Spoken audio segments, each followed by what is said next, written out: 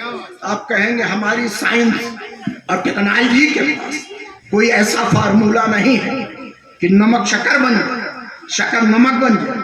ہم کہیں گے کہ جہاں سے تیری سائنس اور ٹیکنالوجی کی حدیں ختم ہوتی، وہاں سے ان اللہ والوں کی حدیں شروع ہوتی ہیں۔ بابا فرید گنج شکر رحمت اللہ علیہ ہیں، ایک مقام پر اپنا خچر باندھ کر بیٹھے ہوئے ہیں، ایک بنیا ادھر سے شکر سے بھری ہوئی بوریاں لے کر کے گزر رہا ہے۔ بابا فرید گنج شکر رحمت اللہ علیہ اس سے پوچھتے ہیں ان بوریوں میں کیا ہے؟ اس نے کہیں سن رکھا تھا کہ بابا کو شکر بہت پسند ہے، ایسا نہ ہو ڈیمانڈ کر لیں۔ تو اس نے کہا بابا جی، بابا سے جھوٹ بولا، کہا بابا جی ان بوریوں میں نمک ہے۔ حضرت نے فرمایا بچہ لے جا، نمک ہی ہوگا۔ اور جب بنیا گھر پہنچا اور ان بوریوں کو کھول کر کے دیکھتا ہے، شکر غائب ہے، نمک حاضر ہے۔ اب بڑی حیرت میں پڑ گیا، میں نے لوڈ تو اس میں شکر کیا تھا، یہ نمک کیسے ہو گیا؟ سوچتے سوچتے اسے خیال آیا کہ میں نے جو اس فقیر سے، اس اللہ والے سے جھوٹ بولا تھا، یہ اسی کا رزلٹ ہے، اسی کا نتیجہ۔ اب وہ بوریوں کو چھوڑ کر حضرت کو تلاشنے لگا۔ تلاشتے تلاشتے حضرت ایک درخت کے نیچے اپنا خچر باندھ کر آرام فرما رہے تھے۔ بنیا گیا اور جاتے ہی حضرت کے قدموں میں گر پڑا۔ حضرت نے کہا بچہ کیا ہے؟ کہا بابا جی میں نے آپ سے غلط کہا تھا، بابا جی میں نے آپ سے جھوٹ بولا تھا، ان بوریوں میں نمک نہیں تھا، شکر تھا، لیکن آپ نے جب سے کہہ دیا ہے وہ ہمارا سارا شکر نمک ہو گیا ہے۔ حضرت نے فرمایا جا بچہ دیکھ، نمک نہیں ہوگا، شکر ہوگا۔ بنیا پلٹ کر کے پھر آیا، جب ان بوریوں کو کھول کر کے دیکھتا ہے تو کیا دیکھتا ہے کہ نمک غائب ہے، شکر حاضر ہے۔ تو جہاں مشکل وقت پڑا ہے، یہی اولیاء اللہ ہے، یہی بزرگان دین ہیں جن کی ذات اقدس ہر جگہ ہر موڑ پہ کام آئی ہے۔ آج بھی حضرت ابراہیم سکیمہ پیدا ہو، آگ کر سکتی ہے انداز گلستہ پیدا ہو، اور تیرے میں کا دل میں کمی نہیں، جو کمی ہے ذوق طلب میں، جو مانگنے والے تو آج بھی وہی وعدہ ہے، وہی جام ہے۔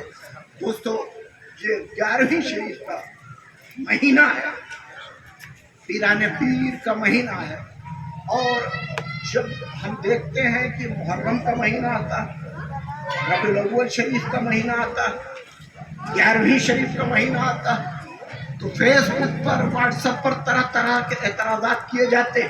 آخر یہ 11ویں کہاں سے منا لی؟ یہ 11ویں کہاں سے منانا شروع کر دیا؟ تو جو 11ویں پر اعتراض کرتے ہیں ان سے کہہ لو کہ یہ تاریخ ہم نے نہیں رکھی ہے، جس کی 11ویں ہم مناتے ہیں یہ تاریخ خود اس نے رکھی ہے۔ حضرت کے تمام تر عقیدت مند اور چاہنے والے جماعت لوگوں نے کہا حضرت ہم سال بھر کماتے ہیں، ایک دن کوئی ایسا رکھ لیا جائے کہ جو کچھ کمائیں اسے اللہ کی راہ میں خرچ کر دیں۔ آپ نے کہا لوگوں بتاؤ کون سا دن رکھا جائے؟ لوگوں نے کہا حضور آپ علم ظاہر کے بھی جاننے والے، علم باطن کے بھی جاننے والے، جو دن اور جو وقت آپ مقرر کر لیں گے وہی دن اور وہی وقت ہمارے لیے بہتر ہوگا۔ تو آپ نے فرمایا جب آدم علیہ السلام کی توبہ قبول ہوئی تھی دن 10ویں کا تھا، رات 11ویں کی تھی۔ جب نوح علیہ السلام کی کشتی کوہ دودی پہاڑ سے لگی تھی دن 10ویں کا تھا، رات 11ویں کی تھی۔ جب صالح علیہ السلام کی اونٹنی پہاڑ سے باہر آئی دن 10ویں کا تھا، رات 11ویں کی تھی۔ جب یونس علیہ السلام مچھلی کے پیٹ سے صحیح سلامت واپس آئے دن 10ویں کا تھا، رات 11ویں کی تھی۔ جب یوسف علیہ السلام کنعان مصر میں اپنے بھائیوں سے ملے دن 10ویں کا تھا، رات 11ویں کی تھی۔ اور جب ابراہیم علیہ السلام پر نعرہ نمرود جلایا گیا